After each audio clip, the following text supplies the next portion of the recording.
सियासी जमायतुनि जी पॉलिसियुनि खां नाराज़ अॻवाननि पारां अवामी मसइलनि जे हल लाइ गैर जमायती फोरम ठाहिण जो ऐलान कयो वियो। अॻूणे वज़ीर आज़म शाहिद खाकान मुफ्ता इस्माइल मुस्तफ़ा नवाज़ खोखर ऐं लश्करी रईस हाणे कोयटा में प्रेस कॉन्फ्रेंस दौरान गैर जमायती फोरम क़ाइमु करण ते इतफ़ाक़ कयो। चइनी अॻवाननि चयो त सूबनि खे संदनि हक़ ॾियणा पवंदा। 18वीं तरमीम तहत सूबनि खे मिलंदड़ इख़्तियार ऐं वसीला ज़िलनि ताईं मुंतक़िल थियणु घुरिजनि।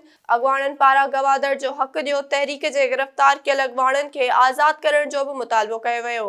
शाहिद खाकान अब्बासी जो चवणु हो त इन्हनि सभिनी मसइलनि जी ॻाल्हियुनि लाइ हिकु फोरम रखियो आहे जंहिं जी शुरूआति कोयटा खां थी आहे। हक़ीक़तूं उहे न आहिनि जेके ॾेखारियूं वञनि थियूं या अख़बारुनि में ॿुधायूं वेंदियूं आहिनि। हिन जो चवणु हो त मुल्क जूं हक़ीक़तूं तल्ख़ आहिनि। पाकिस्तान वटि मसइलनि जो हल को बि मौजिज़ाती हल न आहे। जेकॾहिं असां चाहियूं था त मुल्की मसइला हल थियनि त असांखे सियासी मुफ़ादनि खां मथां उथी मुल्की मुफ़ादनि खे नज़र में रखंदे आइन जे मुताबिक़ समूरा फ़ैसिला करणा पवंदा।